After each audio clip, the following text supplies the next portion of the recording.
الطاهرين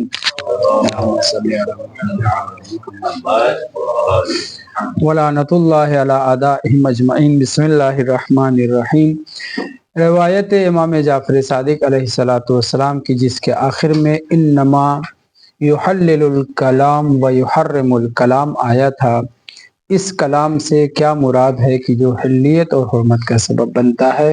ہم نے 4 احتمال میں سے کل 3 احتمال بیان کیا۔ ایک احتمال یہ ہے کہ ایک ہی لفظ جو دلالت کر رہا ہے حلیت اور حرمت کے اوپر، جب تک اسے بولا نہ جائے تب تک حلیت یا حرمت نہیں آئے گی، یعنی کلام ہونا چاہیے، صرف اشارہ یا نیت کافی نہیں۔ یہ ایک معنی۔ دوسرا معنی یہ کیا گیا تھا کہ کلام جو بولا جائے وہ مضمون ایسا ہو کہ جو اس ایک ہی مضمون ایک ہی مطلب کے لیے ہو، اور وہ مضمون ایک لفظ کے ساتھ حلیت اور دوسرے مضمون و مفہوم کے ساتھ حرمت کا سبب بنتا ہے۔ تو دوسرا معنی کیا ہو گیا کہ لفظ جو ہے اپنے مفہوم کے ساتھ ہو، معنی رکھتا ہو، لہٰذا ایک ہی لفظ کہیں ممکن ہے وہ لفظ جو ہے جس مطلب کو پہنچا رہا ہے، اگر وہ لفظ کی شرطیں نہیں ہیں تو حلیت کا سبب نہیں بنے گا۔ مثلا متعتو کا نفسی اگر کہے تو حلیت کا سبب بنے گا، املکتو ملکتو یا آجرتو نفسی وغیرہ حلیت کا اور حرمت کا سبب نہیں، حلیت کا سبب نہیں بنے گا۔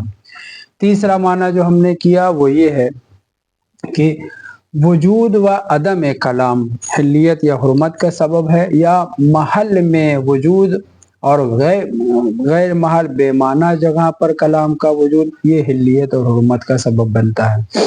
مطلب یہ ہے کہ تیسرا مفہوم کو، تیسرے معنی کو دقت سے کریں کہ احتمال سوم یہ ہے کہ کلام میں واحد خاص ایک ہی کلام اپنے معنی و مفہوم کے ساتھ اگر موجود ہے تو حلیت کا سبب ہے، نہیں ہے تو حرمت کا سبب ہے، یا اگر موجود ہے تو حرمت کا سبب ہے، نہیں موجود ہے تو حلیت کا سبب ہے۔ یہ 3 معنی کیا گیا۔ اس تیسرے معنی کے تھوڑا سا وضاحت کی ضرورت تھی کہ 2 مقام پہ کہا ہے۔ ایک یہ کہا تھا بے اعتبار وجود ہی و عدم ہی، دوسرے کہا تھا بے اعتبار محل ہی و فی غیر محل ہی۔ یعنی کیا؟ یعنی یہ بیان کرنا چاہ رہے ہیں کہ کلام سے کہ وجود سے حلیت و حرمت جو آتی ہے، اگر وہ کلام موجود ہے تو حلیت آئے گی، جیسے کہ اگر خاتون نے یا اس کے وکیل نے انکحت موکلتی کہا تب تو جو حلیت آئے گی، اور اگر یہ کلام کہا ہی نہیں، وجود ہے تو حلیت آئے گی، نہیں وجود ہے، عدم ہے تو حلیت نہیں آئے گی، حرمت باقی رہے گی۔ یعنی وہ خاتون کہ جس کے لیے صیغہ پڑھا جا رہا ہے یا خود وہ پڑھ رہی ہے، اگر صیغہ ایجاد کیا ہے، وجود میں آیا ہے صیغہ، تب تو حلیت البتہ بقیہ شرطوں کے ساتھ موجود ہے تو وہ عورت مرد کے لیے حلال ہوگی، اور اگر یہ صیغہ نہ پڑھا جائے، کلام ہی موجود نہ ہو تو وہ حرمت باقی رہے گی۔ اسی طریقے سے آپ اس کو الٹ دیجئے، ایک عورت جو ہماری زوجیت میں ہے، ہمارے لیے حلال ہے جب تک اگر انت طالق کہہ دیا ہے تمام شرائط کے تحت تو کیا ہو جائے گی؟ حرام ہو جائے گی، اور اگر یہ کلام موجود نہیں ہے تو حلیت اپنی جگہ پہ برقرار رہے گی۔ تو یہ جو ہم نے جو مثال ابھی ذکر کی ہے، یہ وجود و کلام و عدم کلام کی بات تھی۔ دوسرا کہا تھا فی بے اعتبار محل ہی و غیر محل ہی، اگر کلام بر محل صادر ہو تو حلیت کا سبب ہے، غیر محل میں ہو وہی کلام بولا جائے گا مگر محل اس کا نہیں ہے، حرمت باقی رہے گی۔ یعنی زمان و مکان کے ساتھ جی، یعنی تمام شرائط کے تحت اگر محل میں وہ کلام بولا گیا، حلیت کا سبب ہے، اگر وہی کلام محل شرط نہیں پائی جا رہی بولا جائے تو حرمت کا سبب بنے گا۔ اسی کو پلٹ دیجئے، اگر کلام محل میں بولا جائے حرمت کا سبب ہے، اگر وہی کلام بے مورد بولا جائے تو حلیت اپنی جگہ پہ برقرار رہے گی۔ اس کی کئی مثالیں ہم نے ذکر کی ہے۔ مثال میں جیسے صیغہ نکاح، اگر عدت ختم ہو گئی ہے، اگر عدت ختم ہو گئی، مثلا وہ عورت معطلقہ ہے اور عدت ختم ہونے کے بعد یہ صیغہ پڑھا جائے تو یہ حلیت لائے گا، لیکن اگر عدت باقی ہے تو وہ حرام ابدی ہو جائے گی، شوہردار وہ عورت کہلائے گی۔ واضح ہے؟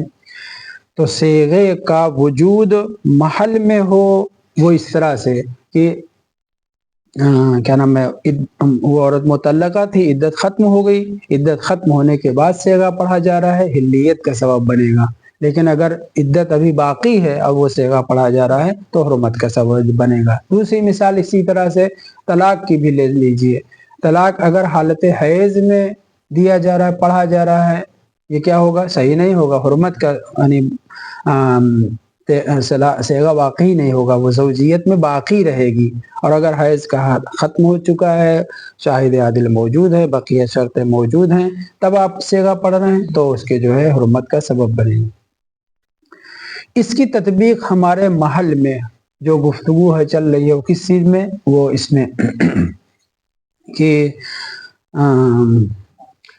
بے جو روایت کا ابتدا تھی، صدر روایت میں کیا تھا کہ اس نے یہ کہا تھا کہ میں نے کپڑا جو ہے امام سے جو راوی ذکر کر رہا تھا کہ کوئی آ رہا ہے مجھے کہہ رہے کہ یہ کپڑا لے لو، میں اس میں تمہیں رفع دوں گا، تمہارا بھی فائدہ ہے میرا بھی فائدہ ہے۔ تو امام نے کہا تھا کیا یہ اس میں اس کے لیے ملزم ہے، پابند ہے؟ تو کہا گیا نہیں، اختیار ہے۔ تو امام نے کہا کہ لا باس انما یحلل الکلام ویحرم الکلام۔ اس کی تطبیق ہونا چاہیے کہ اس تیسرے معنی کو جیسے پہلے اور دوسرے معنی کی بھی تطبیق کریں گے، وہ یہ ہے کہ اگر مالک ہونے سے پہلے انسان بیچ رہا ہے دوسرے کو، یہ درست نہیں ہے۔ یہاں پہ مالک ہونے سے پہلے، کیونکہ روایت کیا ہے لا بیع الا فی ملک، اگر مالک ہونے سے پہلے بیچ رہا ہے تو یہ حرام ہے، ما لیس عندک کی طریقے سے ہے۔ لیکن اگر مالک ہونے کے بعد اسے بیچ رہا ہے تو یہ کیا نام ہے حلیت آ جائے گی اور وہ ملکیت آ جائے گی۔ ملکیت آ جانے کے بعد انسان اپنے مال کو دوسرے کو بیچ سکتا ہے۔ لہٰذا یہ ایک تطبیق ہو گئی۔ دوسری تطبیق زراعت کے سلسلے میں ہم نے تھا، مولانا نہیں تھے تو دہرایا جائے۔ زراعت کے سلسلے میں کہا تھا کہ ایک کسان دوسرے کسان سے جو مالک زمین ہے اس سے کہہ رہا ہے کہ تم مجھے 2/3 مال دینا، 2/3 اس طرح سے کہ 1/3 بیج وغیرہ جو میں خرچ کروں گا اس کے لیے، اور دوسرا 1/3 کس کے لیے؟ جو گائے بیل یا جس کے ذریعے سے میں اس کھیت کو جوتوں گا، بوؤں گا، کاٹوں گا، زحمت اٹھاؤں گا۔ تو امام نے کہا تھا کہ یہ کلمات استعمال نہ کریں، یہ کلمات حرمت کا سبب ہے۔ لیکن یہی بات اس طرح سے کہے گے ازرع ارزقا، اور میں اس کے مقابل میں تم سے 2/3 لوں گا تو چلے گا۔ تو یہاں پہ امام نے جو تطبیق کی، یعنی اس روایت کو ہم تطبیق کرنے جائیں تو اس طرح سے کہ زراعت کروں گا اس شرط کے ساتھ کہ 2/3 یہ کلمہ استعمال کرے، درست ہے، یہ کلام آئے تو درست ہے، نہ آئے تو جو ہے معاملہ ہی نہیں ہوگا۔ یہ ایک بات۔ دوسرے 1/2 بذر کے لیے کہے، 1/2 بقر کے لیے کہے، پھر معاملہ کرے، یہ کلام درست نہیں ہے، صحیح ہے۔ یہ نہ ہو اور وہی 2/3 لینے کے کس طرح سے پہنچائے تو درست ہو جائے۔ 2 ثلث مثلا یا آدھا کہے یا جتنا طے بھی کرے، وہ لفظ استعمال کرے اس طرح سے کہ ازرع ارزقا، تو تمہیں 1/3 مثلا اور 2/3 میں لوں گا، تو اس طرح سے کلمات کے لیے درست ہے۔ لیکن بیج کے لیے اتنا لوں گا اور اس کے لیے اتنا لوں گا، یہ سب یہ جو ہے منع کیا گیا ہے۔ تیسری تطبیق مضارعے میں جو یہی کہ اگر کلام ہے 2/3 کا ذکر کیا ہے تو محلل ہے، اگر ذکر ہی نہیں کیا ہے تو معاملہ ہی واقع نہیں ہوگا۔ تو یہ تیسرا معنی جو کیا گیا تھا اس کی ہم نے تطبیق کے ساتھ وضاحت کی۔ اب کہہ رہے ہیں کہ یہ جو 3 معنی کیا، اب چوتھا معنی بھی ہونا چاہیے۔ چوتھا معنی کیا ہے؟ یاد رہے کہ کس چیز کے اوپر گفتگو کر رہے ہیں؟ معاطات میں معاملے کے لیے آیا ملکیت ہے یا نہیں ہے، اس کی گفتگو شروع کی تھی، اور اس کے لیے ایک روایت ذکر کی کہ کلام ہونا چاہیے، معاطات میں کلام نہیں ہوتا لہذا ملکیت لازمہ نہیں آتی۔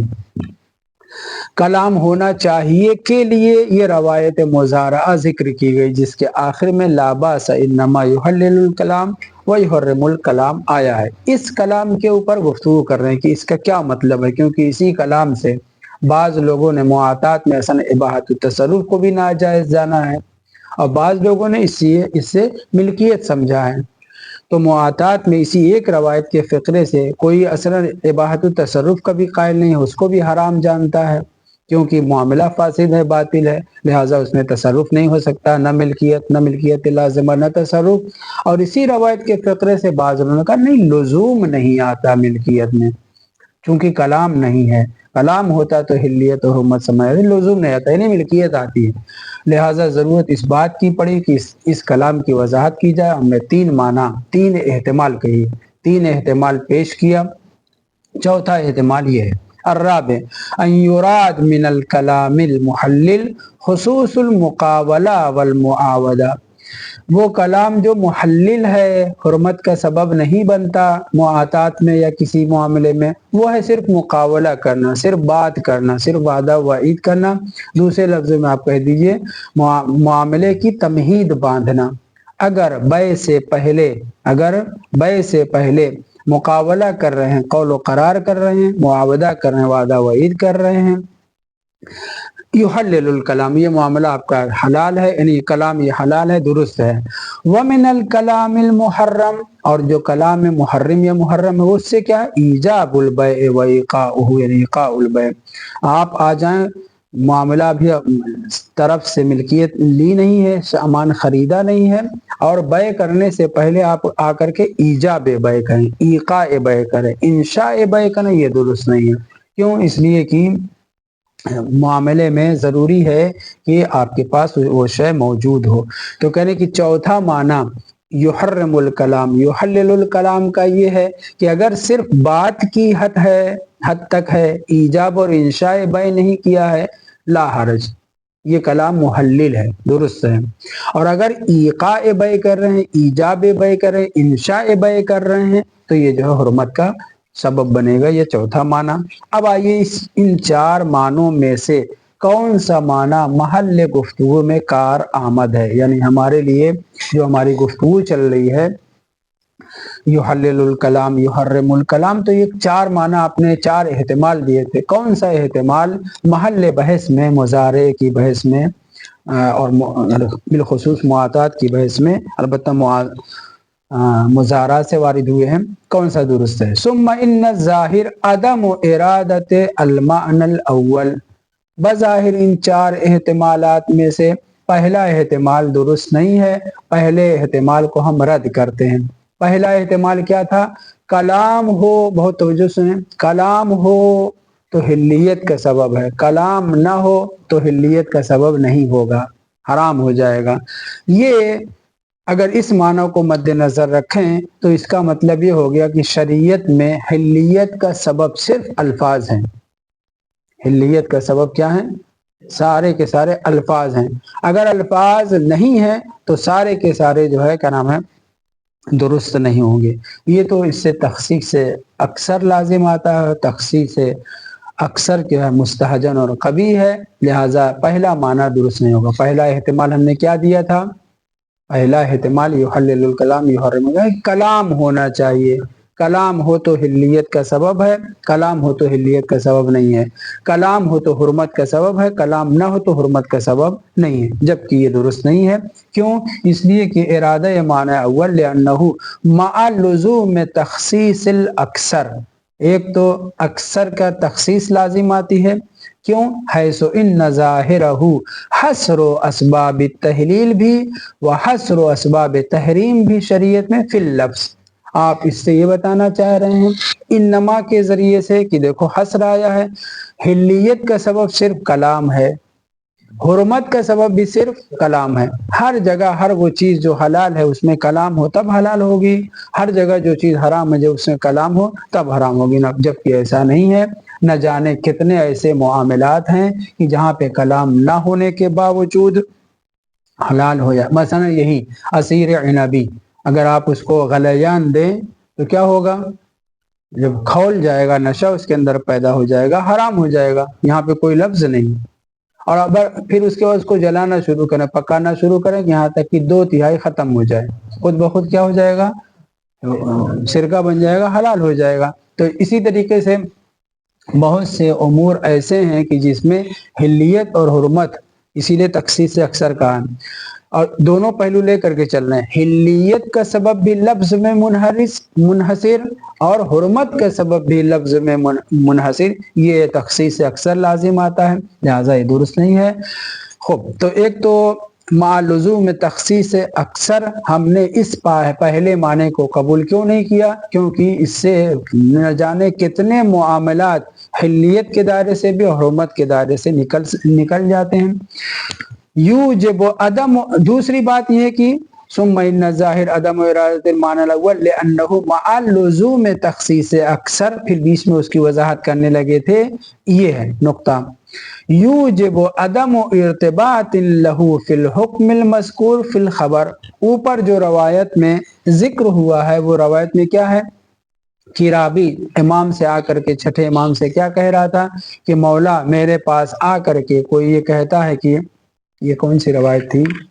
پہلی والی روایت اسے، ہاں، آ کر کے مجھ سے کہتا ہے یہ لباس مجھ سے لے لو تو میں تمہیں اس میں اتنا پیسہ، اتنا فائدہ کراؤں گا، یہ بات اس نے کہی، یہ بات ہے نا، یہ کلام ہے نا۔ اس میں امام نے کہا کہ کیا ایسا ہے کہ وہ اس کے اوپر لازم ہو جائے کہ وہ تمہیں دے ہی یا تم خریدو ہی؟ اس نے کہا نہیں مولا، ایسا جو ہے الیسا ان شاء اخذ و ان شاء ترک، چاہے تو وہ کام کرے چاہے تو وہ نہ کام کرے، یعنی بولنے کے بعد کلام کرنے کے بعد اس کے اوپر اثر دینا یہ لازم نہیں ہے۔ تو امام نے کیا کہا؟ پھر کوئی حرج نہیں ہے۔ یہاں پہ گفتگو ایسے کلام کی ہو رہی ہے جس کا تعلق جو ہے جس کا کوئی اثر نہیں ہے، اور ذیل میں کیا کہا جا رہا ہے؟ انما یحلل الکلام یحرم الکلام، اس کا اس سے کوئی ربط نہیں ہے، واضح ہے۔ امام نے کہا کہ جواز ہے، بولنے پہ جواز ہے، اور بعد میں کہا جا رہا ہے کہ نہیں کلام ہونا چاہیے تب جواز آئے گا، تو کہنے کی بظاہر اس میں ارتباط نہیں پایا جاتا، یوجب عدم ارتباط له فی الحکم المذکور فی الخبر، روایت میں جو امام کہنے کی یہ جو آ کر کے اس کے پاس تو ہے نہیں ابھی کپڑا اس کے پاس ہے نہیں، اور آ کر کہہ رہا کہ اگر میں تمہیں یہ کپڑا دوں تم اس سے فائدہ اٹھاؤ گے، تو امام نے کہا کہ کیا یہ لازم قرار دیا گیا؟ نہیں۔ تو یہاں پہ کہنے کی یہ جو گفتگو ہوئی ہے اس گفتگو میں لا باس ہے، کوئی حرج نہیں ہے، اور جی، اور آخر میں کیا کہا جا رہا ہے؟ نہیں، حلال اس وقت ہوگا جب تک کہ کلام نہ ہو، حرام اس وقت ہوگا جب تک کہ کلام نہ ہو، تو ان دونوں میں کوئی ربط نہیں، لہذا پہلا معنی قابل قبول نہیں۔ کیوں؟ اس لیے کہ یوجب عدم ارتباط له فی الحکم المذکور فی الخبر جواباً عن السؤال، جو سوال اس نے کیا تھا راوی نے کہ ابھی اس کی ملکیت میں کپڑا ہے نہیں، اور آ کے کہہ رہا ہے کہ میں آپ کو یہ کپڑا بیچنا چاہ رہا ہوں اور آپ کو یہ فائدہ پہنچاؤں گا، تو مع کونہ کالتعلیل لہ، جبکہ حالانکہ مع کونہ کہنا، مع کونہ کالتعلیل لہ، ایک دم علت نہیں بیان کی جا رہی ہے مگر علت جیسا بیان کیا جا رہا ہے۔ کیوں؟ لأن ظاہر الحکم کما یستفاد من عدت روایات اخر تخصیص الجواز بما اذا لم یوجب البیع علی الرجل قبل شراء المتاع من مالکہ، کیونکہ اوپر جو کہا جا رہا ہے اس پہ توجہ کریں، یہ کیوں کہا کالتعلیل لہ؟ امام نے آخر میں کہا کہ کیا ایسا نہیں ہے کہ اگر وہ چاہے تو لے سکتا ہے چاہے تو نہ لے، کپڑے کو جا کے خریدنا اس کے لیے لازم ہے، خرید سکے نہ خرید سکے؟ اس نے کہا نہیں مولا ایسا تو نہیں ہے، اور نہ ہی میرے بیچنے کے لیے لازم کیا ہے۔ تو امام نے کہا پھر جائز ہے، کوئی حرج نہیں، اس طرح سے کہنا کہ میں تمہیں اس کپڑا دے رہا ہوں، اس کا اتنا فائدہ تمہارا ہوگا میرا فائدہ ہوگا، یہ اس کلام میں کوئی حرج نہیں۔ بعد میں انما کے ذریعے سے امام کیا کہہ رہے ہیں؟ انما یحلل الکلام یحرم الکلام، یعنی علت بیان کی جا رہی ہے حلیت اور حرمت کی، کأنہ علت بیان کی جا رہی ہے، جیسے کہ بعض دوسری روایتوں میں بھی ہے۔ جواباً توجہ کریں کیا کہنا چاہ رہے ہیں، بظاہر انما یحلل الکلام و یحرم الکلام کا صدر روایت سے اس کا کوئی ارتباط نہیں ہے۔ کیوں نہیں ہے؟ اس لیے کہ اس راوی نے جو سوال کیا تھا وہ شراء سے پہلے، مالک اصلی سے اس کپڑے کو لینے سے پہلے اس کے اوپر گفتگو کی تھی، اور اس گفتگو کے حلیت کا سبب کیا قرار دیا تھا؟ کیونکہ امام نے کہا انما یحرم الکلام یحلل الکلام، اور چونکہ یہاں پہ یہ ایسا کلام ہے جو حلیت اور حرمت کا سبب نہیں بنتا لہذا جائز ہے۔ تو جواب جو امام دے رہے ہیں اس سوال کا مع کونہ کالتعلیل لہ، گویا کہ اس کی علت بتا رہے ہیں کیوں؟ اس کی وجہ یہ ہے کہ لأن ظاہر الحکم یستفاد من عدت روایات اخر، اس لیے کہ اس حکم کا ظاہری مطلب جو اس میں امام نے کہا لا باسا، یہ جو لا باسا کہا ہے یہ ایک روایت میں نہیں متعدد روایات میں ہے۔ تخصیص الجواز، یہ جائز ہے، کب تک جائز ہے؟ بما اذا لم یوجب، اگر بیع کو اس نے ایجاب، علیکم السلام، یوجب یعنی ایجاب میں بیع واجب اور لازم قرار نہیں دیا ہے، علی الرجل قبل شراء المتاع من مالکہ، مالک اصلی سے اس لباس کو، اس کپڑے کو خریدنے سے پہلے اگر سامنے والے کو جس سے کپڑا بیچنے کی بات کر رہا ہے اس کے اوپر ایجاب نہیں کیا ہے تب تو کوئی مسئلہ نہیں، حلال ہے، لیکن اگر ایجاب کرے تب درست ہو، تب اشکال پیدا ہوگا۔ ولا دخل لاشتراط النطق فی التحلیل والتحریم فی ھذا الحکم اصلا، اس لیے کہ یہاں پہ جو نطق کیا جا رہا ہے، ہم نے جو شرط لگائی ہے، یہ شرط اس کا کوئی دخالت نہیں ہے، کیونکہ ابھی اس کا مالک نہیں ہوا ہے، مالک ہونے سے پہلے ایک قسم کا مقابلہ ہے، گفتگو ہے، اس گفتگو کا جو ہے کوئی اثر نہیں ہے۔ ولا دخل لاشتراط النطق فی التحلیل والتحریم فی ھذا الحکم اصلا، فی ھذا الحکم سے مراد کہا ہے جو امام نے کہا لا باس، کوئی حرج نہیں ہے، یہ جو بولا ہے کہ لے لو یہ کپڑا، تم لے لو، اس میں تمہارا، حالانکہ کپڑا ہاتھ میں ہے نہیں، میں یہ کپڑا تمہیں بیچ رہا ہوں، اس میں تمہارا فائدہ ہے، میرا فائدہ ہے، اور ابھی مالک اصلی سے خریدا نہیں ہے، تو کہنے کہ اس کلام میں کوئی حرج نہیں، کیونکہ ابھی ایجاب نہیں کر رہا ہے، اس مقابلہ کا، اس بیان کا کی کوئی حیثیت نہیں، اس کا کوئی اثر نہیں ہے۔ فَكَيْفَ يُعَلَّلُ بِهِ، جب اس کلام کا کوئی اثر ہی نہیں ہے تو انما يُحَلِّلُ، انما يُحَرَّمُ کے ذریعے سے ذیل روایت کو کیسے تعلیل کے طور پر پیش کیا جا رہا ہے؟ صدر روایت کے لیے، انشاءاللہ کی واضح ہے۔ پہلا معنی ہم نے کیوں قبول نہیں کیا؟ ایک مرتبہ دوبارہ سنیں، پہلا معنی یہ تھا کہ حلیت کے لیے کلام ہونا چاہیے، اگر کلام نہیں ہے تو حلال نہیں ہوگا، حرمت کے لیے کلام ہونا چاہیے، کلام اگر نہیں ہے تو حرام نہیں ہوگا۔ اس کی مثالیں ہم نے ذکر کی، طلاق اور نکاح وغیرہ کی، شرائط کے تحت ہے تو ہے، ورنہ نہیں۔ کہنے کہ یہ اور بتاؤ چوتھا معنی کر رہے تھے، سوری، یہاں پہ کہہ رہے ہیں کہ صدر روایت میں امام کہنے کوئی حرج نہیں ہے اگر اس نے یہ کلام، یہ نطق کیا ہے، اس کلام کا کوئی اثر نہیں ہے، تمہیدی بات ہے۔ بعد میں علت کے طور پر کیا بیان کیا جا رہا ہے؟ انما یحلل الکلام یحرم الکلام، اس کی علت کے طور پہ ذکر کیا جا رہا ہے، بظاہر کوئی ارتباط نہیں ہے، لہٰذا پہلا معنی جو کیا گیا ہے وجود کلام و عدم کلام، یہ اس سے اس کا کوئی تعلق نہیں، جی، یعنی اس کے علت کے طور پہ بیان کیا جا رہا ہے جبکہ اس سے کوئی ربط نہیں ہے۔ وَقَذَا الْمَعْنَى الثَّانِي، اسی طرح سے ہم نے دوسرا معنی کیا کیا تھا؟ لفظ ہو اور ایک ہی مضمون، کہیں لفظ سبب بنے گا حلیت کا اور کہیں سبب بنے گا حرمت کا، ایک ہی مفہوم کے ساتھ حلیت اور حرمت کی بات۔ تو کہنے کہ یہ جو دوسرا معنی آپ نے کیا تھا کہ لفظ اپنے مضمون کے ساتھ یحل الکلام، یحلل الکلام، یحرم الکلام، یہ بھی قابل قبول نہیں ہے۔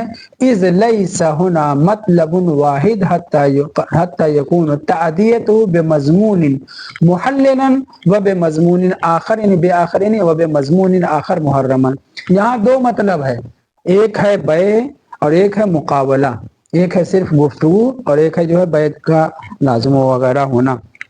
آپ نے کیا کہا کہ ایک ہی کلام ایک مضمون کے ساتھ حلیت کا سبب بنے، دوسرے مضمون کے ساتھ حرمت کا سبب بنے، یعنی کسی طریقے سے معنی ثانی بھی مراد نہیں ہو سکتا۔ اذ لیس ہنا مطلب واحد، کیونکہ ہمارے محل گفتگو میں ایک مطلب نہیں ہے کہ اس ایک مطلب کو ایک مضمون کے ساتھ حلال کرے، دوسرے مضمون کے ساتھ وہی مطلب حرام کا سبب بنے، ایسا نہیں۔ اس کی مثال جو ہے رد معنی دوم میں اس طرح سے کی ہے، جی یہی کہ یہاں پہ ایک تو مقابلہ ہے، دوسرے بیع، قبل از بیع صرف گفتگو ہے، بعد از بیع ایجاب و قبول ہو تب جو معاملہ پکا ہوتا ہے نا، اس لیے دوسرا معنی بھی قبول نہیں ہے، کیونکہ ہمارے محل گفتگو وہاں پہ ہے جہاں پہ دو بات ہے، ایک گفتگو ہے، مقابلہ ہے صرف، دوسرے بیع ہے۔ اور آپ یہ کہہ رہے ہیں کہ ایک ہی لفظ کے ساتھ ایک مضمون اگر ہو تو حلیت کا سبب بنے گا، دوسرا مضمون ہو تو حرمت کا سبب بنے گا۔ فتعین یا معنی ثالث، اور 3 سے 4 سطر کے بعد کریں والمعنی الرابع، پھر یہ جو 4 معنی ہم نے کیے ہیں، تیسرا اور چوتھا معنی کہ کلام کا وجود و عدم اور کلام کا محل میں وجود اور غیر محل میں وجود حلیت اور حرمت کا سبب بنے۔ دیکھیے تیسرا معنی آج جو کیا گیا وہ کیا کیا گیا ہے، متوجہ ہوں، تیسرا معنی یہ کیا گیا ہے کہ اگر کلام اپنی تمام شرطوں کے ساتھ ایک محل میں ہو حلیت کا سبب ہے، وہی کلام موجود نہ ہو تو حرمت کا سبب ہے۔ پلٹ دیجئے، کلام اگر تمام شرطوں کے ساتھ ہے تو حرمت کا سبب ہے، نہ ہو تو حلیت کا سبب بنے گا۔ جیسے کہ ہم نے مثال دیا، حیض کی حالت میں اگر صیغہ پڑھا جائے، ایک عورت مطلقہ ہے، اگر صیغہ نکاح پڑھا جائے حیض کی حالت میں واقع نہیں ہوگا، کیا نام ہے وہ طلاق واقع نہیں ہوگا، اور اگر حالت حیض سے پاک ہونے کے بعد واقع ہو جائے گا۔ یا اس کی مثال مثلا عدت کی حالت میں اگر نکاح پڑھا جائے، عدت کی حالت میں نکاح پڑھا جائے تو حرمت کا سبب بنے گا، عدت کی حالت سے ہٹ کر کے تو حلیت کا سبب بنے گا۔ یہ جو تیسرا معنی ہم نے کیا ہے، کہہ رہے ہیں کہ یہ تیسرا معنی مراد ہو سکتا ہے۔ کیسے؟ توجہ کریں، فتعین المعنی الثالث وہو ان الکلام الدال علی الالتزام بالبیع لا يحرم هذه المعاملہ الا وجودہ قبل شراء العین۔ جی ہاں، ایک کلام جو دلالت بیع میں التزام کے اوپر دلالت کرتا ہے، یہ کلام اس معاملے کے حرام ہونے کا سبب بنے گا اگر قبل الشراء آپ اس کو انجام دے رہے ہیں۔ دیکھیے ایسا کلام وہو ان الکلام الدال علی الالتزام بالبیع، اگر بیع میں التزام کے اوپر دلالت کرنے والا کلام آپ نے استعمال کیا، لا يحرم هذه المعاملہ الا وجودہ، اگر قبل از بیع، کس سے؟ قبل شراء العین، آپ نے کپڑے کو ابھی مالک اصلی سے خریدا نہیں ہے اور اسی کپڑے کے اوپر معاملہ کر رہے ہیں، توجہ کر رہے ہیں، کس چیز کے اوپر کیسے معاملہ کر رہے ہیں؟ ایسا کلام بول رہے ہیں کہ بیع میں جو لزوم پر دلالت کرے، یعنی باقاعدہ سے مثلا آپ کہتے ہیں بعت ھذا الثوب، ابھی خریدا نہیں ہے، ملکیت میں ہے نہیں، اور اس کپڑے کو آپ بیچ رہے ہیں، یہ کلام آپ کا جو وجود پا رہا ہے حرمت معاملہ کا سبب بنے گا۔ واضح ہے؟ ان الکلام الدال علی الالتزام بالبیع، ایسا کلام جو دلالت کرے کہ بیع لازم ہے، اور وہ بھی کب؟ قبل شراء العین، جس لباس کو آپ نے خریدا نہیں ہے، کہنے لا یحرم هذه المعاملہ الا وجودہ، اس معاملے کو حرام نہیں کرے گا مگر وجود کلام، ایسا کلام جو بیع کے لزوم کو ثابت کرے، اگر مقابلہ ہوتا تب حرمت نہ آتی۔ واضح ہو رہی بات؟ اگر مقابلہ ہوتا تو بات نہ حرام نہ ہوتا۔ کہنے کہ یہ کلام جو دلالت کر رہا ہے کہ بیع ملتزم ہے، لازم ہے، لا يحرم هذه المعاملہ الا وجود الکلام قبل شراء العین، ایسا کلام جو بیع کے لزوم کے اوپر دلالت کرے، حالانکہ آپ کی ملکیت میں ابھی نہیں آیا ہے، آپ نے شراء اس کو نہیں کیا ہے، یہ معاملے کے حرمت کا سبب بنے گا۔ قبل شراء العین التي يريدها الرجل، وہ ملکیت، وہ عین جس کو وہ آدمی خریدنا چاہ رہا ہے، لأنه بیع ما لیس عنده، اس لیے کہ آپ نے ابھی کپڑا خریدا نہیں مالک اصلی سے اور اس کے اوپر ایجاب بیع کر رہے ہیں، یہ آپ کا کلام، یہ آپ کا قائم بیع تو یہ جو ہے حرمت کا سبب بنے گا، یعنی اس کے لیے ملکیت نہیں آئے گی، معاملہ باطل ہے۔ ولا يحلل الا عدمه، اور حلال نہیں کرے گا اس معاملے کو مگر یہ کہ آپ کا یہ کلام نہ ہو، یعنی کیا؟ یعنی ایجاب بیع پر دلالت کرنے والا لفظ نہ بولیے جب تک آپ نے ملکیت میں اپنے نہیں رکھا ہے۔ اذ ما عدم الکلام الموجب لالتزام البیع، اس لیے کہ اگر وہ کلام نہیں ہے جو بیع کو لازم کرتا ہے، لم يحصل الا التواعد بالمبایعہ، اگر آپ نے ملکیت میں اپنی لیا نہیں ہے اور اس طرح کے کلام کر رہے ہیں تو یہ کلام کوئی فرق نہیں پڑتا۔ عدم الکلام الموجب لالتزام البیع، اس عبارت کی وضاحت کی جا رہی ہے، ولا يحلل الا عدمه، یعنی اس معاملے کو حلال نہیں کرے گا مگر عدمه، یعنی عدم کلام، ایسا کلام نہ بولیے جو ایجاب پہ دلالت کر رہا ہے۔ اذ ما عدم الکلام الموجب لالتزام البیع، اس لیے کہ جب یہ کلام نہیں ہوگا کہ جو ایجاب بیع کو لازم قرار دے رہا ہے، اگر یہ کلام نہیں ہوگا تو کیا ہے؟ کوئی حرج نہیں۔ لا يحصل الا التواعد بالمبایعہ، یہ ایک قسم کی تمہید ہوگی اس معاملے کے اوپر جو آپ نے بیع میں شروع کیا ہے، اس پہ عبارت پہ توجہ کریں، کیا کہنا چاہ رہے ہیں؟ کہنے کی ایسا کلام جو بے کے لزوم پر دلالت کرے اور ابھی آپ نے عین کو مالک اصلی سے خریدا نہیں ہے، یہ کیا ہے؟ یحرم، اس کا وجود حرمت کا سبب بنے گا اور اس کا عدم حلیت کا سبب بنے گا۔ تو اس کا عدم حلیت کا کیسے سبب بنے گا جبکہ وہ بول رہا ہے؟ کہہ رہے کہ ایسا کلام نہیں بول رہا جو ایجاب بے، التزام بے کو کر رہا ہے، تب کیا ہے؟ تب وہ ایک قسم کا مبایعت کے اوپر تواعد اور مقابلہ ہے، لہٰذا اس کا وجود حرمت کا سبب نہیں بنے گا۔ لیکن اگر ایجاب بے کر رہے ہیں اور شراء عین کرنے سے پہلے، ملکیت میں لینے سے پہلے، تو یہ جو چونکہ التزام میں بے کریں، اس کا وجود، اس کلام کا وجود معاملے کے حرمت کا سبب بنے گا۔ عدم ایجاب یعنی وہی کلام، بے کو لازم کرنے والا کلام نہ پایا جائے، بے کو لازم کرنے والا کلام نہ پایا جائے، حلال ہے، کیونکہ آپ نے بیع ما لیس عندک نہیں کیا۔ اور اگر یہ کلام پایا جائے اور ابھی آپ نے عین کو خریدا نہیں ہے تو یہ حرمت کا سبب بنے گا۔ لا یحلل الا عدمہ، عدم یعنی وہی عدم وجود کلام، ایجاب کے لیے جو آپ نے استعمال کیا ہے۔ اذ ما عدم الکلام، اس لیے کہ عدم کلام، کون سا کلام؟ الموجب لالتزام البیع، جو بیع کو لازم کرے، ایسا کلام اگر موجود نہ ہو تو کیا ہوگا؟ لا یحصل الحرمت، بلکہ کیا حاصل ہوگا؟ التواعد بالمبایعہ، صرف مبایعہ میں، معاملے میں ایک قسم کی وعد و وعید ہے، وہ غیر مؤثر، اور یہ کوئی اثر انداز بھی نہیں ہے، صرف حرف کی حاصل بات کی صرف بات ہے۔ فحاصل الروایت ان سبب التحلیل والتحریم فی هذه المعاملہ منحصر فی الکلام عدما و وجودا۔ روایت کا نتیجہ اور مفہوم و خلاصہ یہ نکلا کہ حلیت کا سبب اور حرمت کا سبب کیا ہے؟ معاملے میں، اس معاملے میں منحصر ہے کہ کلام ہے یا کلام نہیں ہے۔ ہے شرطوں کے ساتھ ہے، وبہا، دونوں مثال لے کر کے چل رہے ہیں، حلیت کے لیے بھی حرمت کے لیے بھی۔ حلیت کے لیے کلام ہو تو حلال ہے، یعنی مقابلے کی حد تک، اور اسی طرح سے حرمت کے لیے بھی۔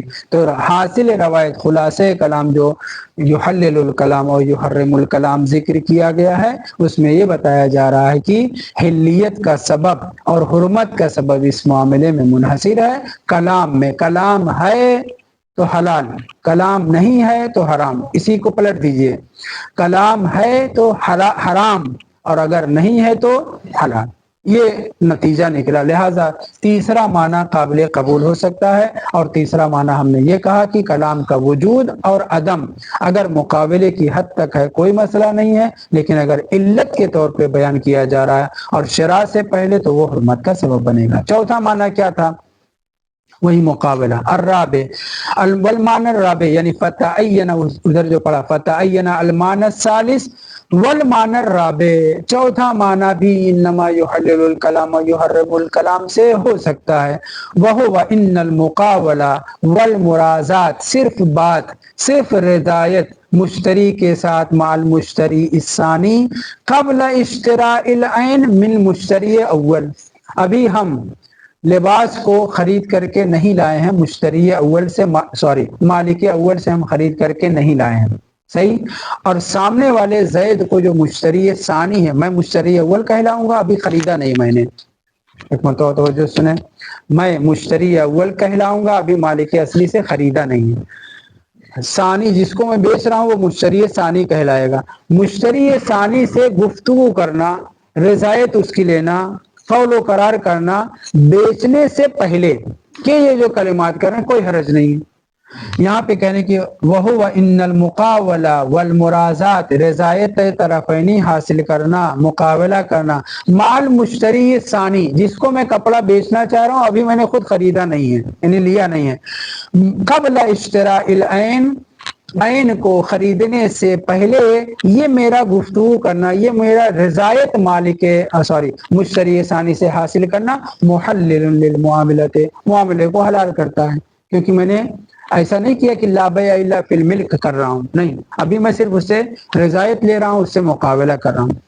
لیکن اگر آ جاؤں کہوں کہ میں یہ کپڑا تمہیں بیچ رہا ہوں اور یعنی ایجاب کے الفاظ استعمال کر رہا ہوں، وہ ایجاب البیع معہو، معہو یعنی مشتری ثانی کے ساتھ ایجاب کہنا محرم اللہ، اس معاملے کو حرام قرار دے دے گا۔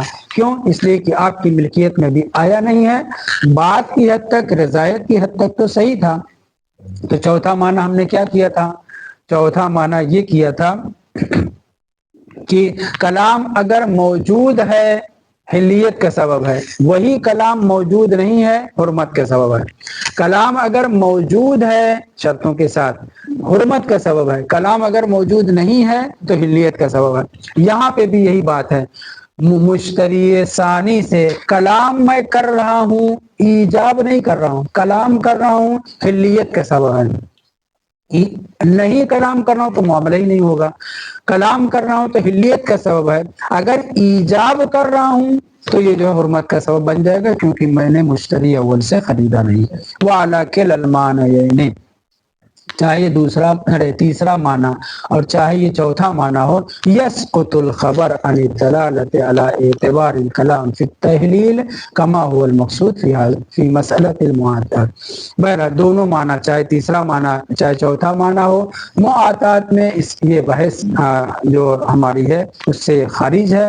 خبر اس اعتبار کلام، حلیت میں کلام کا اعتبار ہے نہیں ہے، اس سے بحث، اس بحث کو اور تھوڑا سا اور وضاحت کی ضرورت ہے۔ یعنی خلاصہ کلام یہ ہوا کہ یہ جو ہم نے تیسرا معنی اور چوتھا معنی کیا ہے، تیسرا معنی میں کہا ہے کہ لفظ ایک ہو، معدہ کے بدلنے سے حلیت اور حرمت بدل جائے، اور چوتھا معنی کیا کیا؟ وجود کلام فی محل، اور نہیں یہ تیسرا معنی تھا، یہ تیسرا معنی تھا، سوری، کلام کا موجود ہونا ایک محل میں اس کی شرطوں کے ساتھ محلل ہے، نہ موجود ہو تو حرمت کا سبب ہے، اور اسی طریقے سے کلام اپنی شرطوں کے ساتھ موجود ہو حرمت کا سبب ہے، نہ موجود ہو تو حلیت کا سبب ہے۔ اور چوتھا معنی جو ہم نے کیا تھا، جی وہی ایجاب بیع سے پہلے اگر صرف مقابلے کی حد تک ہے کوئی حرج نہیں ہے، حلیت کا سبب ہے، اگر ایجاب کر رہے ہیں تو حرمت کا سبب ہوگا۔ تو اس لیے یہاں پہ نتیجے کے طور پر یہ بیان کر رہے ہیں کہ دونوں صورتوں میں روایات مزارعہ جس میں انما یحلل الکلام ویحرم الکلام آیا ہے، اس سے ہمارے معاطات کا مسئلہ حل نہیں ہوگا، نہ کیونکہ وہاں پہ اولا تو ایسا لفظ کہ جو حرمت کا سبب بنے ہے ہی نہیں، صرف جو ہے قول و قرار ہوتا ہے مقابلے کی طرح سے۔ اس یہیں سے پڑھیں گے، والحمدللہ رب العالمین۔